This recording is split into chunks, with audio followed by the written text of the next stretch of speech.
নবীজির মৃত্যুর পর খলিফা কিভাবে নির্বাচন হয়েছিল আপনারা কি জানেন? জানতে হলে পুরো ভিডিওটি দেখতে থাকুন এবং সঙ্গে থাকুন। আবদুল্লাহ ইবনু আব্বাস রাদিয়াল্লাহু তাআলা আনহু বলেন যে আব্দুর রহমান বিন আওফ রাহমাতুল্লাহ আলাইহি আমাকে বলেছেন, আমিরুল মুমিনিন ওমর ইবনুল খাত্তাব রাদিয়াল্লাহু তাআলা আনহুর সর্বশেষ হজের সময় জনৈক ব্যক্তি বলেন, যদি ওমর মারা যান তাহলে আমার অমুকের হাতে বায়াত করব। আল্লাহর কসম, আবু বকরের বায়াতটি ছিল আকস্মিক ব্যাপার, যা হঠাৎ সংগঠিত হয়ে যায়। একথা শুনতে পেয়ে ওমর রাদিয়াল্লাহু তাআলা আনহু ভীষণভাবে রাগান্বিত হন। তিনি বলেন, ইনশাআল্লাহ আজই সন্ধ্যায় আমি লোকেদের মধ্যে দাঁড়াবো এবং ওই সব লোকেদের সম্পর্কে সতর্ক করব যারা তাদের শাসন কর্তৃত্ব ছিনিয়ে নিতে যায়। তখন আমি বললাম, হে আমিরুল মুমিনিন, এ কাজ করবেন না, কেননা হজের মৌসুম নিম্নস্তরের ও নির্বোধ লোকেদের একত্রিত করে, আর যখন আপনি দাঁড়াবেন তখন এরাই আপনার উপর প্রাধান্য বিস্তার করবে। তারা আপনার কথা যথাযথভাবে আয়ত্ত করতে পারবে না এবং যথাস্থানে রাখতেও পারবে না। অতএব মদিনায় পৌঁছানো পর্যন্ত অপেক্ষা করুন। সেটি হলো হিজরত ও সুন্নতের পীঠস্থান। সেখানে আপনি জ্ঞানী ও সুধীদের সঙ্গে মিলিত হবেন। তারা আপনার কথা যথার্থভাবে আয়ত্ত করবে ও মূল্যায়ন করবে। তখন তিনি বললেন, আল্লাহর কসম, ইনশাআল্লাহ মদিনায় পৌঁছে আমার প্রথম কাজ হবে লোকেদের সামনে এ বিষয়টি নিয়ে ভাষণ দেয়া। ইবনু আব্বাস রাদিয়াল্লাহু তাআলা আনহু বললেন, অতঃপর জিলহজ মাসের শেষ দিকে আমরা মদিনায় ফিরে এলাম। অতঃপর জুম্মার দিন এলে আমরা আগেভাগে মসজিদে পৌঁছে যাই। সাইদ বিন জায়েদ রাদিয়াল্লাহু তাআলা আনহু আগেই মিম্বরের কাছে বসেছিলেন।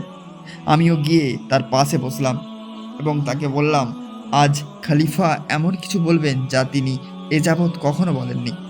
অতঃপর ওমর রাদিয়াল্লাহু তাআলা আনহু মিম্বরে বসলেন।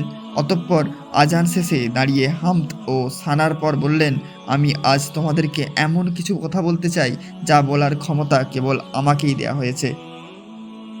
সম্ভবত মৃত্যু আমার সম্মুখে। যিনি কথাগুলো বুঝবেন ও মুখস্থ করবেন, তিনি যেন কথাগুলি অত দূরে পৌঁছে দেন যত দূরে তার বাহন পৌঁছে যায়। আর যিনি এগুলি বুঝবেন না বলে আশঙ্কা করেন, তিনি যেন আমার উপর মিথ্যারোপ না করেন। অতঃপর তিনি বলেন, নিশ্চয়ই আল্লাহ মুহাম্মদ সাল্লাল্লাহু আলাইহি সাল্লামকে সত্য সহকারে পাঠিয়েছিলেন এবং তার উপর কিতাব নাজিল করেছিলেন। সেখানে তিনি রজমের আয়াত নাজিল করেছিলেন। আমরা তা পড়েছি, বুঝেছি ও মুখস্থ করেছি। রাসূলুল্লাহ সাল্লাল্লাহু আলাইহি সাল্লাম নিজে রজম করেছেন, আমরাও রজম করেছি। আমি ভয় পাচ্ছি যে দীর্ঘদিন পরে কেউ বলতে পারে যে আমার কুরআনে রজমের আয়াত খুঁজে পাচ্ছি না। এভাবে তারা আল্লাহর নাজিলকৃত একটি ফরজ বিধান থেকে পথভ্রষ্ট হয়ে যাবে। তিনি বলেছেন, তোমরা আমার ব্যাপারে বাড়াবাড়ি করো না, যেমন বাড়াবাড়ি করেছে নাসারাগণ ঈসা আলাইহিস সালামকে নিয়ে।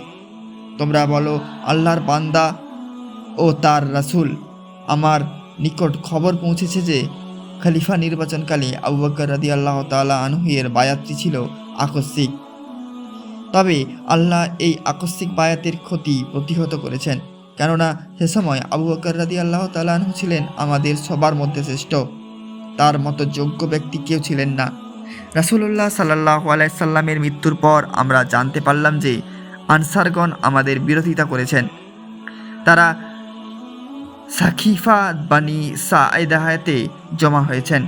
অন্যদিকে আলী, জুবাইর ও তাদের সাথীবৃন্দ আমাদের থেকে পিছিয়ে রয়েছেন। মুহাজিরগণ আবু বকরের নিকট জমা হয়েছেন। এ সময় আমি তাকে বললাম, চলুন আমরা আমাদের আনসার ভাইদের নিকটে যাই। তখন আমরা বের হলাম। রাস্তায় দুজন আনসার, ওয়াএম বিন সাঈদা এবং মাআন বিন আদি, আমাদেরকে যেতে নিষেধ করেন, কারণ তারা সাদ বিন উবাইদা আমির হিসাবে গ্রহণ করেছে। আমি বললাম, অবশ্যই আমরা তাদের কাছে যাব। অতঃপর আমরা সেখানে পৌঁছালাম। দেখলাম যে তাদের অসুস্থ নেতা সাদ বিন উবাদা চাদর মুড়ি দিয়ে বসে আছেন। তখন তাদের জনৈক বক্তা কায়েস বিন সাম্মাস, যিনি খতিবুল আনসার নামে খ্যাত, উঠে বক্তব্য দিতে শুরু করলেন এবং হামদ ও সানার পরে বললেন, আমরা আল্লাহর সাহায্যকারী এবং ইসলামের সেনাদল। আর আপনারা হে মুহাজিরগণ, আমাদের একটিমাত্র দল, আপনারা আপনাদের সম্প্রদায় থেকে বিচ্ছিন্ন হয়ে এসেছেন। অতঃপর তিনি বললেন, অথচ এখন তারা আমাদেরকে আমাদের মূল থেকে বিচ্ছিন্ন করতে চাচ্ছে এবং আমাদের থেকে খিলাফত ছিনিয়ে নিতে চাচ্ছে। এরপর যখন তিনি চুপ হলেন তখন আমি কিছু বলতে চাইলাম, কিন্তু আবু বকর আমাকে থামিয়ে দিলেন। অতঃপর আমি যা বলতে চেয়েছিলাম সেগুলি ছাড়াও তার চেয়ে সুন্দরভাবে তিনি কথা বললেন, কারণ তিনি ছিলেন আমার চেয়েও অধিক জ্ঞানী ও অধিক সম্মানিত।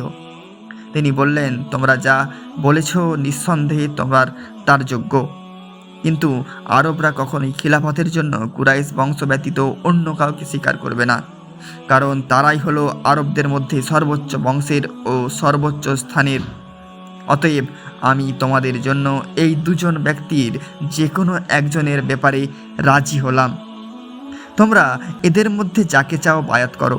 অতঃপর তিনি আমার ও আবু ওবায়দা ইবনুল জাররা এর হাত ধরলেন, যিনি আমাদের মাঝে বসেছিলেন। আমি তার কোনো কথা অপছন্দ করিনি, এই কথাটি ছাড়া, কারণ আল্লাহ কসম, যে জাতির মধ্যে আবু বকর রয়েছেন সে জাতির উপর আমাকে আমির নিয়োগ করার চাইতে আমার নিকট এটাই অধিক প্রিয় যে আমি আমার গর্দান বাড়িয়ে দিই এবং আমাকে হত্যা করা হোক। অতঃপর আনসারদের মধ্যে জনৈক ব্যক্তি হুবাব ইবনুল মুনজির বলে উঠলেন, আমাদের মধ্য থেকে একজন আমির হবেন এবং আপনাদের মধ্য থেকে একজন আমির হবেন। এ পর্যায়ে গোলমাল শুরু হয়ে যায় এবং লোকদের কণ্ঠস্বর উঁচু হতে থাকে। তখন আমি বিভক্তির আশঙ্কা করলাম। অতঃপর বললাম, হে আবু বকর, হাত বাড়িয়ে দিন। তিনি হাত বাড়িয়ে দিলেন। অতঃপর আমি তার হাতে বায়াত করলাম। তখন মুহাজিরগণ সকালে বায়াত করলেন, তারপর আনসারগণ সকালে বায়াত করলেন। অতঃপর আমরা সাদ বিন উবাইদার উপর লাফিয়ে পড়লাম। জনৈক ব্যক্তি বলে উঠল, তোমার সাদকে হত্যা করলে? আমি বললাম, আল্লাহ সাদকে হত্যা করুন। ওমর রাদিয়াল্লাহু তাআলা আনহু বলেন, আল্লাহর কসম, আমরা ওই সময় আবু বকরের হাতে বায়াতের চাইতে কোনো কিছুকে গুরুত্বপূর্ণ মনে করিনি। আমাদের ভয় ছিল যদি বায়াতের কাজ অসম্পন্ন থাকে এবং আমরা আনসারদের থেকে পৃথক হয়ে যাই, তাহলে তারা তাদের মধ্য থেকে কারু হতে বায়াতের করে নিতে পারে। তখন হয়তো আমাদের ইচ্ছার বিরুদ্ধে তাদের অনুসরণ করতে হতো, ফলে তা মারাত্মক বিশৃঙ্খলার জন্ম দিত। অতএব যে ব্যক্তি মুসলমানদের পরামর্শ ব্যতিরে কারু হতে বায়াত করবে তাকে অনুসরণ করা যাবে না, আর ওই ব্যক্তি কেউ নয় যে তার আনসারি হবে, কেননা তাতে উভয়ের নিহত হওয়ার আশঙ্কা থাকবে। আয়েশা রাদিয়াল্লাহু তাআলা আনহা-এর বর্ণনায় এসেছে, আবু বকর বলেন, আমরা হব আমির এবং তোমরা হবে উজির। জবাবে হুবাব ইবনুল মুনজির বলেন, কখনোই নয়, আমরা হব আমির এবং তোমরা হবে উজির। তখন আবু বকর বলেন, না, আমরা হব আমির এবং তোমরা হবে উজির। তোমরা ওমর অথবা আবু উবাইদা এই দুজনের যে কোনো একজনের হাতে বায়াত করো। আমি বললাম, বরং আমরা আপনার হাতে বায়াত করব। আপনি আমাদের নেতা, আপনি আমাদের মধ্যে শ্রেষ্ঠ এবং আপনি আমাদের মধ্যে রাসূলুল্লাহ সাল্লাল্লাহু আলাইহি সাল্লামের সর্বাধিক প্রিয় ব্যক্তি। অতঃপর আমি তার হাত ধরলাম এবং বায়াত করলাম। তখন লোকেরা সবাই বায়াত করল। একজন বলে উঠল, তোমরা সাদ বিন উবাদাকে হত্যা করলে। আমি বললাম, আল্লাহ তাকে হত্যা করুন। আব্দুর রহমান বিন আওয়াফ রাদিয়াল্লাহু তাআলা আনহু-এর বর্ণনায় এসেছে যে আবু বকর রাদিয়াল্লাহু তাআলা আনহু সাদ বিন উবাদাকে জিজ্ঞাসা করলেন, তুমি জানো হে সাদ, রাসূলুল্লাহ সাল্লাল্লাহু আলাইহি সাল্লাম বলেছিলেন, আর তুমি যেখানে বসেছিলে কুরাইশরা হলো শাসন ক্ষমতার মালিক। সৎকর্মশীল লোকেরা তাদের সৎকর্মশীলদের অনুসারী হবে এবং দুষ্টরা তাদের দুষ্টদের অনুসারী হবে। তখন সাদ বললেন, আপনি সত্য বলেছেন, আমরা উজির ও আপনারা আমির। আনসারগণদের মধ্যে জায়েদ বিন সাবেত রাদিয়াল্লাহু তাআলা আনহু আবু বকর রাদিয়াল্লাহু তাআলা আনহু-এর হাত ধরে সকলের উদ্দেশ্যে বললেন, ইনি তোমাদের আমির, তোমরা সবাই তার হাতে বায়াত করো। অতঃপর সকলে বায়াত করার জন্য এগিয়ে এলো। আব্দুর রহমান বিন আওয়াফ রাদিয়াল্লাহু তাআলা আনহু বললেন, আবু বকর রাদিয়াল্লাহু তাআলা আনহু বায়াত গ্রহণের পর জনগণের উদ্দেশ্যে বললেন, আল্লাহর কসম, আমি দিনে বা রাতে কখনোই ইমারতের আকাঙ্ক্ষী ছিলাম না। গোপনে বা প্রকাশ্যে কখনো আল্লাহর নিকট এমন প্রার্থনা করিনি, কিন্তু আমি ফিতনার আশঙ্কা করেছিলাম।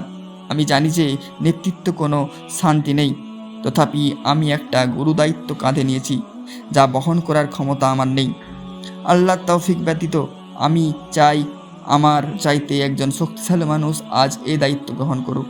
তখন মুহাজিরগণ সকলকে তাকে গ্রহণ করে নেন এ সময় আলী ও জুবাইর রাদিয়াল্লাহু তাআলা আনহু বলেন, আমাদের বায়াত গ্রহণে দেরি হয়েছে এ কারণে যে তিনি আমাদের পরামর্শ গ্রহণ থেকে দূরে রেখেছিলেন, অথচ আমরা মনে করি যে রাসূলুল্লাহ সাল্লাল্লাহু আলাইহি সাল্লামের পরে আবু বকর সকলের মধ্যে শ্রেষ্ঠ।